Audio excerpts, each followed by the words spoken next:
Hello and welcome to the podcast that doesn't care about how it looks, except when it's glamming up the studio for a YouTube visual episode. It's the big man up top. Yes, it is. Ed, can I just say you look wonderful? Oh, thank you, Joe. You look wonderful too. Thank you so much. So for all of our listeners who generally listen, on UCB Player or Apple or Spotify, this episode, I think you'll still get something out of it, but actually we're doing this just as a blatant bribe, aren't we, Joe, to get you to come to our YouTube channel, youtube.com/@bigmanuptoppod. Why are we doing that, Joe? Well, we are, for the new season, we're going to be filming our full episodes, aren't we, Ed? So we've put a lot of thought into how this should look.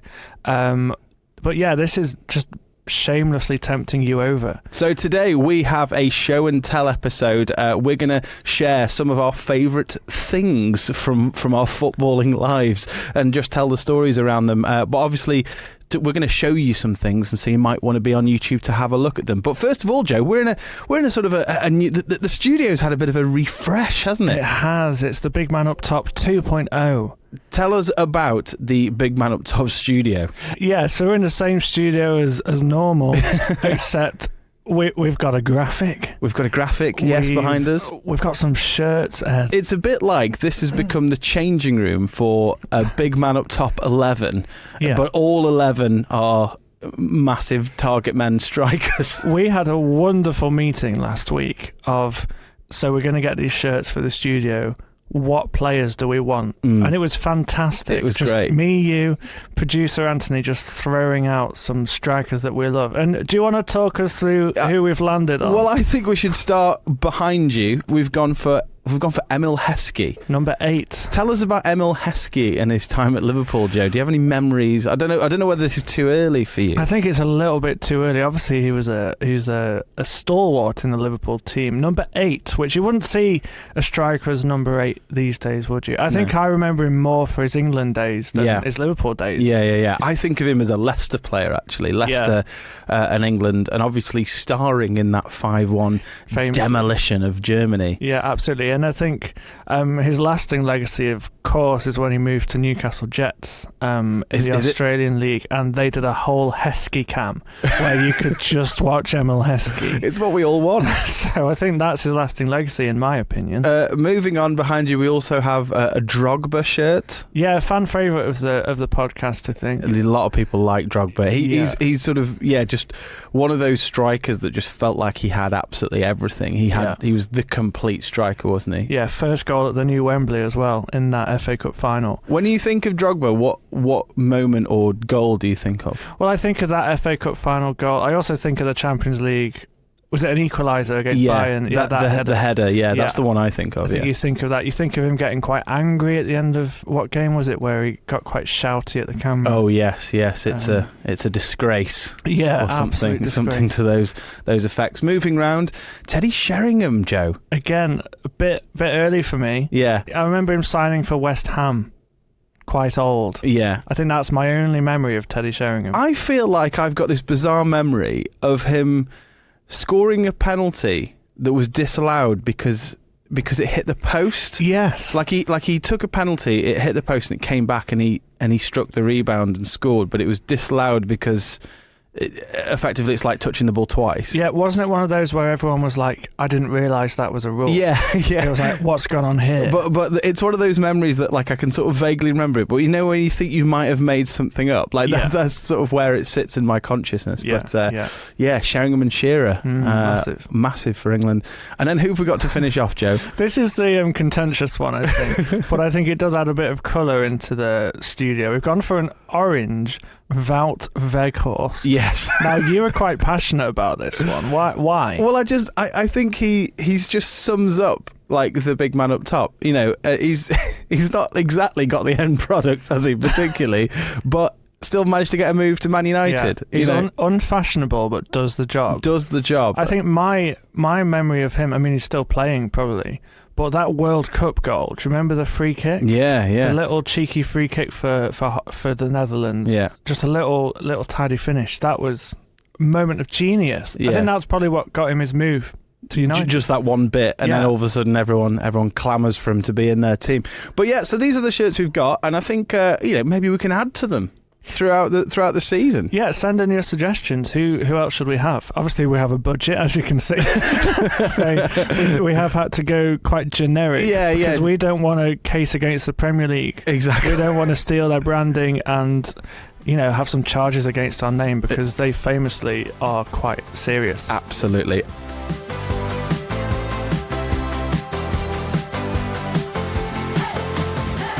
So this is a show and tell episode, Joe. So what are we going to do in this show and tell episode? We've brought in some items, Ed, from home. We some have football memorabilia. Yeah. And we're just going to talk through what they are, how they make us feel. Yeah. And the stories, I suppose, that they tell. You have a lot more than I do. I do. I've got a bag full down here. Shall I go first? I think Okay. I think your wife has a lot more grace for your stuff, my footballing tat around the house than mine does. Here's some items that didn't make the cut. Some honourable mentions. Yeah. This here is the greatest book about football that I've ever read.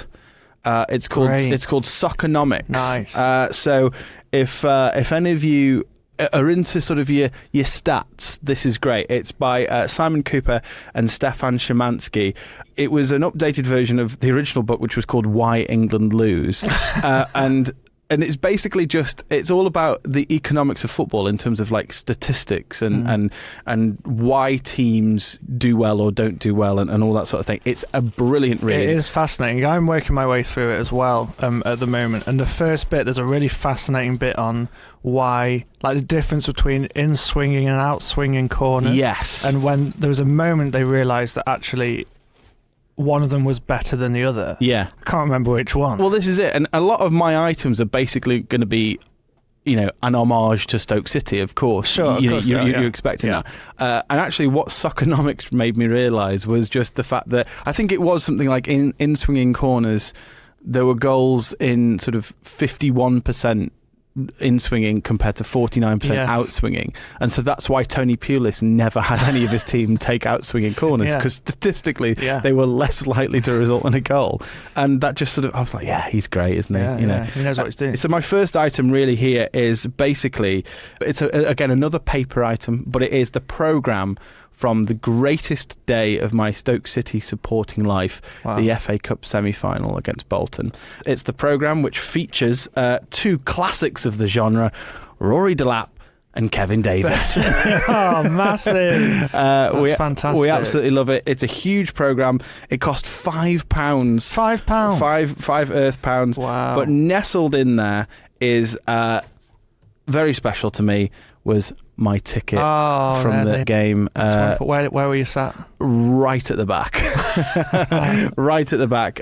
But yes, and I just sort of reminded me of what that day was for me, because it was a very bizarre day. As soon as Stoke got to the semi-final, I realised that the semi-final was going to take place on my birthday. And there was sort of this strange sort of thing of like, oh, that's kind of nice. Stoke are going to be at Wembley, and it's on my birthday.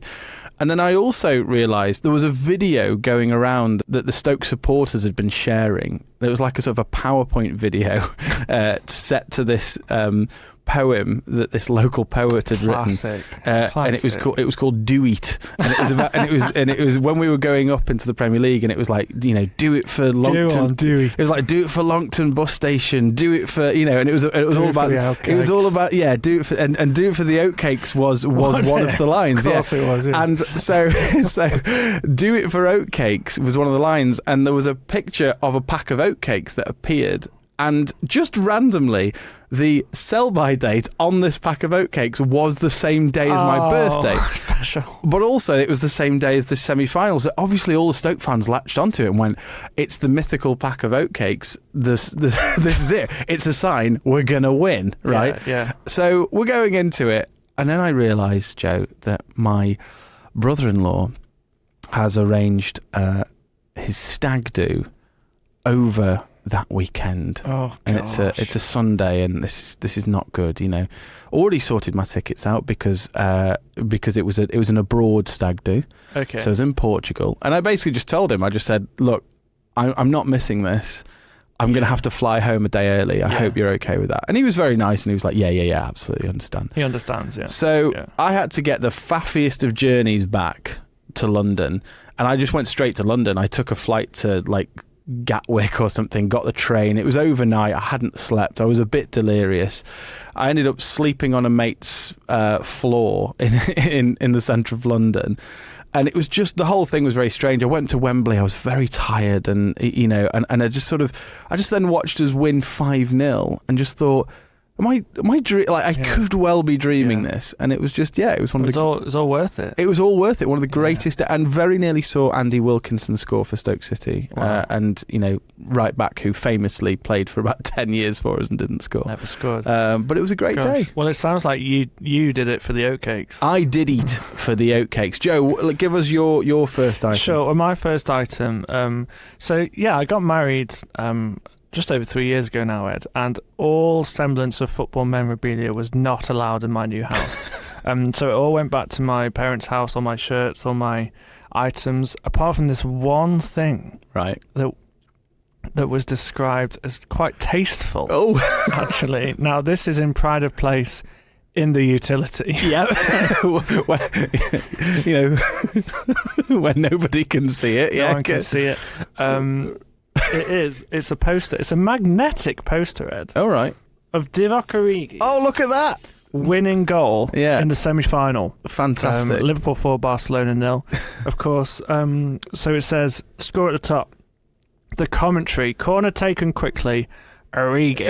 Okay, can you give us an impression of the actual commentary? Corner taken quickly, Origi! Something like that. I can't quite remember the inflection, but I think this is quite tasteful. Do you not think? It maps out the corner. Of course, Trent Alexander-Arnold takes the corner quickly.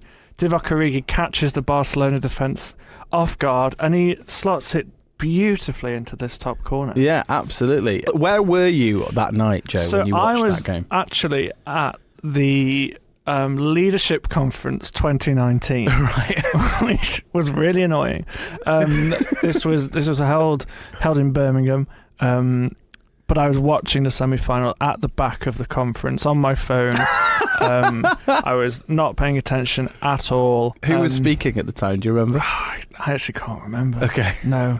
I don't want to say any names. So what I want to know is what happened. If you're in the back of this conference when Origi scores that goal. Right, so what happens is obviously Liverpool are 3-0 down in the semi-final. Yeah. And you're thinking, this is why I was at the conference. I was like, there's no chance they're coming back. But I thought I'll watch it just in case. Origi scores quite early on. And then you get that Wijnaldum double either side of half-time. And you're thinking, hang on, this is on now. Obviously, the second Wijnaldum goal equalises. The conference finishes at 9:30, so I leg it to a pub where loads of people have already left the conference early to go and watch it. And I'm queuing at the bar, and at the bar with me is a lovely man, actually listens to the podcast. Oh, wow. Called Liam. And we didn't really know each other at the time. We knew of each other. We're good friends now, probably because of this moment, actually. He's buying me a San Miguel. Right. Which is very kind of him. So we're just leaning at the bar buying a San Miguel. Suddenly we see in the corner of our eyes, this corner is taken. Origi slots it in. Me and Liam have the biggest hug, like a massive sweaty hug, because we've been at the conference all day, and then we're at the bar. We've legged it to the pub, and it was an incredible moment. Yeah, it was just, what on earth has happened?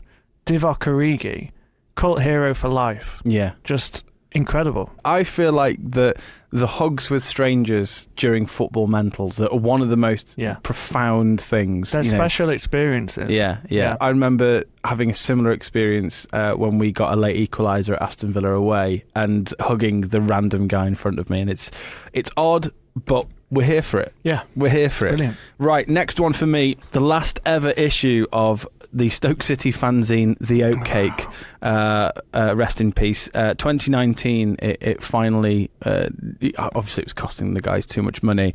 What does that say? It's not a hobby. It's not a hobby, it's a passion. It's not a choice, it's an addiction. It's not part of your life, it is your life. Wow. It's a bit much, that. But The Oatcake was great, and that's just a shout out to fanzines. I love fanzines and fanzine culture. It's great. Feels very punk to me. Yeah, Stoke has become a bit of a meme of itself, hasn't it? Like a fanzine called the Oatcake. Like you think of Stoke. We're very proud of oatcakes. Yeah, you know. I'm sure I've taken you to the game. There's a canal barge near the stadium that sells just oatcakes. There's one that sells beer and one that sells oatcakes. You know. Brilliant. But no, that's not what I was going to show you, Joe. This is my next item. It is my actual football boots. Oh, So these are my Adidas Telstar white football boots. wow. I have had these for approaching 20 years, Goodness Joe, me. and they look like I've had them for 20 years, yeah, don't they? they look well used. Do they have the things that strap the tongue to the down the bottom? No, they don't. No, I haven't even undone my laces from the last time I wore them, wow. which was just the other day. So basically, I got these on holiday in Italy when I was in my early 20s. You know when a pair of boots just fits? Yeah. They just fit right, and I've had, I think, 3 other pairs of boots since then, because you look at them and you go, Ed, you need to get some new ones here. Yeah. And I've tried, and I just keep going back to these tatty old. They just feel so lovely. You can't beat an Adidas fit. It reminds me of like. I didn't wear these during primary school, but it reminds me of my footballing heydays, which were primary school. Yeah. When I put them on, I'm like instantly, just for a second, I'm a Premier League goal scorer. Yeah. Like, you know, and there's just something amazing about putting on a pair of boots, putting on your boots, and you feel, I could go and score a hat-trick today. Yeah. And, you know, and I had that same feeling when I played 11-a-side on Saturday mornings, when I played 5-a-side at uni. Now I'm coaching my daughter's under-11s team. And yeah, I wear these and I feel invincible. Anything is possible. Anything is possible. I feel like particularly Adidas, like the Adidas Predators, when they came, they were kind of like the first. They remind you of David Beckham when he was wearing the Preds, and you were like, I'm like David Beckham. Yeah, like, I can be him. yeah. And yeah. In white, though, I'm interested to know what you think about me wearing white boots, Joe. I didn't expect it. No. I had you as a no-nonsense black Umbro wearer. Yeah. Just not bothered. Well, what's really interesting is I always assumed that white boots basically weren't a thing until David Beckham. And actually, like, looking back into, you know, into history and stuff. So Alan Ball, you know, England player, absolute legend, he used to wear white boots. He didn't in the 66 final, but yeah, he was you look at him and later in his career, he was an avid wearer of the white boot. Yeah. There's something about white boots growing up. Yeah. That you're like, these are the ones. I remember on Pro Evo, like, I'd change all my favourite players to white boots because it just made them better. Exactly. And, you know, and it's funny because I remember just being like, oh, these are the coolest thing ever. And then as I sort of became older, all of a sudden I started lamenting these players that were wearing like neon green and pink and orange, and I was like, oh, what are they doing? And then I just thought back and I was like, no, that was me with white boots about like 20 years ago. So, you know, look, wear whatever boots you want. Absolutely. Remember those players that would wear like odd boots? Jabril Cisse used to do that for Liverpool, and I'm not on board with that. Right, Joe, what's your next item? My next item, have you heard of the Microstars? There's such a lot of stuff here. This is the Microstars Microdome, Ed. Did you ever collect power pots? You're gonna have to fill me in. I feel like I might have done. So what these were, you'd buy like I think that it was like a chocolate football or something like that. Right. And with it, inside you would get a power pod. You wouldn't know who you were buying. Okay. And basically, let me open it up, Ed. Yeah. This is a whole stadium, which I won't assemble. Oh my goodness. But yeah, this is quite special. So me and my brother used to get one of these quite regularly. You'd get the chocolate, and then we'd open the power pod, and we'd see who we get. As you can see, there's a load of them. There's like, can you hold this up? We need the cameras to be able to see this. This is gosh. Oh, there you go. Oh my gosh! Look at how many there are. There's a mount, and they all have like little stats on the bottom. Yeah. So it's a bit like Top Trumps. Oh yeah, because you could play. You play each other. Yeah. So I thought, let's just do a lucky dip. Let's pull out a few. So the most basic one was a green base. Yeah. So most of them had a green. But I've just picked out James McFadden. Yeah, there he is. And he's on a little green base. Lovely little Everton kit there, Chang beer. I do remember these. These are incredible. I had loads of them. His best attribute, dribbling, 19. Really? Yeah. Yeah. So you got the greens, they were your basic one. This one, Gilardino. Remember him? Italian striker. And then you'd have white, they were a bit better. Right. Claude Makelele. Yeah, fair enough. And then you'd have a manager. There's Sven. Like his glasses. Look at those glasses. Absolutely fantastic. It's fantastic, isn't it? You'd have another blue. Peter Crouch in an Aston Villa kit. Oh, there you go. That's something. But then... He's the same height as all the rest of them. Yeah. Yeah, you would expect them... Here, he's the same height as Joe Cole. You're right, yeah. That's not right, Something's gone wrong there. You'd have a silver base, Robert Pires. Fair Play. Yeah. But then the pinnacle, when you'd peel back the chocolate and you'd see you've got a gold base. Goodness me. Alessandro Del Piero. Oh, look at that. Gold base. Who else? Brett Emerton. That is rude. Brett Emerson gold base. Lauren. What? Gold base? Yeah. Oh, Arsenal. dear. I'm not... Robbie Fowler, Man City. I feel like they've sort of scraped it in there if they're in the same company as Del Piero, but, you know. Alex Ferguson. Yeah. I don't know why we kept that one. I feel like my dad would have told me to bin it. But I guess if it's a gold base, there's so many. There was so many amazing like collectible stuff, I think, back in the day. Yeah. My daughter's recently got into collecting Panini stickers. Nice. With the WSL Panini stickers, and it's just... I'm getting flashbacks from when I was a child, got, swap, need, you know, all that sort of stuff, and how amazing that was. It was so good. The funny thing was there were just so many collectibles at that time. There was also, you know, there was Sabutio, so I remember having a big Sabutio thing. I also remember the other Sabutio that wasn't Sabutio, where you'd like touch the heads down. Like Super Striker or something like that. Yeah. And again, you could collect different things. Yeah. There was cards, there was Pogs, there was all sorts of more collectibles are needed, I think. I think so. Bring it back. Did you ever go to a swap shop? Yes, I used to love them. I went to one in Preston at the National Football Museum. Yeah. And you just queue up with all your swaps, and they'd give you like 50 that you don't have. Yeah. And then Les Ferdinand was there. It was brilliant. Yeah. Football collectibles, it was a massive thing. Get in touch with us. Send us an email. Write in the comments here on YouTube. What was your collectible?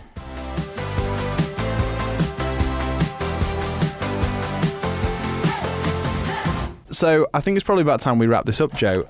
I've got one more item. Okay, what have you got? I mentioned in the special episode we did where I shared my story that my grandfather was Gordon Banks. Mm. And actually, this is an item I have, like, as you can probably imagine, our family has so much Gordon Banks stuff because he kept everything. You know, he's from that generation that didn't chuck anything out. Some of it is like amazing and, you know, worth a lot of money, and, you know, letters from this player, that player, or, you know, and all this sort of thing. Some of it is just utter tat, and then some of it is just really lovely, and this falls into the category of tat and really lovely at the same time. Okay. So this is a certificate that he was presented with, and he was presented with lots of various certificates by different things from a German team called SV Victoria Königslotter, which, for context, is a very, very, very small team in Germany. It's the equivalent of, like, you know, Newcastle Town, or, you know, something like that. You know, I think they had a small stand of maybe 100 people. Okay. And basically, why I love this, the certificate is awful, isn't it? Just have a look at that. It looks like it's been done on paint. It's pixelated. But it's kind of great as well, though. It's very strange. It's all in German, so I don't really know what it says. What's Aaron McLeidschafft? Well, maybe you can Google it. Okay. But what I know about this is that it just tells a bit of a story about a time in my grandfather's life. So he'd already started playing football. I can't quite remember whether he was playing for Chesterfield at that time, but he was called up to do his national service, which was a thing then. So he was 18 and he had to spend 18 months doing his national service, and he served with the Royal Signals in Germany at a British military base near the town of Königslutter, right in the middle of Germany. It's not far from, the nearest city is Wolfsburg, of Kevin De Bruyne fame. Yes, Wout Weghorst. Wout Weghorst. Was he there? I don't know. Who knows? So not far from there, he was stationed in this town of Königslutter. And that is where he met my grandmother, who was German. And as was the sort of the climate at the time, I suppose, Germany post-war, we're talking late 50s, was a very difficult place to be. It was a poor town in a poor part of Germany, and apparently the tactic of the local young women at the time was to try and hook up with a British soldier, try and bag a British soldier. Okay. And so it was all about Friday night at the local tavern when the British soldiers would come in and have a drink. Yeah, my grandmother went in and met my grandfather there. And it's quite a lovely story because my grandfather definitely wouldn't have been able to speak German. And I think my grandmother's English would have been ropey at best. But, you know, it was all quite romantic. Wow. And when my grandfather's military service came to an end, he came home, he brought my grandmother home with him, and they got married back in the UK. And then his football career sort of went on from there. But he played in goal for this team, SV Victoria Königslutter, and in 2013 they had their 100-year anniversary, and they sent a letter to him and said, we're having this sort of ceremony and this day to honour the 100-year history of the team. Would you come over? And I think basically they weren't expecting him to even respond. And yeah, he was like, I'd be delighted to. Amazing. And so the family took a trip and they went out, and they made a big thing of it. And obviously he was, you know, the best player that ever played for this team. But yeah, and they presented him with this terrible certificate. But it's just lovely. It's the story it tells. It's so nice. So that's where it all started. It's just nice, and it kind of reminds me of like why we even do things like this, that like, you know, these items, is because actually like they bring us joy because of the stories they tell. Absolutely. And I think that football is great for that. The memories of, you know, this game and where you were, you know, you being at that conference, or where you were when you saw that goal and what stage of life you were in. I think that's really, really important. And 100%. It's kind of like, it's part of the feeling we want to be able to show on this podcast. Absolutely. Well, Ed, that's been fun. But that was a lot of fun. We talked for longer than I thought we would. Yeah. That's what we do. So we're coming into the new season next week. It all kicks off, Joe. Gosh, I'm not ready for another one, Ed. No, I know it's a lot, isn't it? It's been a big summer of football, but next week we start our new season. So make sure you are listening to us wherever you're listening. Go and check out our YouTube channel, youtube.com/@BigManUpTopPod. Make sure you subscribe, follow, all those lovely things, because we want to talk to you guys throughout the season. Joe, what are your predictions? Not for the season, I mean for us. For us? Yeah. Gosh. I don't want you to say Liverpool are going to win the league again, because we know they are. No, I'm saying nothing. Predictions for us? Wow, more of the same, I guess. Hopefully better. Mid-table consolidation. Yeah, I think that we've got some really exciting guests coming up, haven't we? We're just excited to see where this can go. This is a community, not a podcast, and we're just thrilled to have you guys involved, and we're excited to see what happens this season. Well, we'll see you next week, Joe. Yeah, see you then.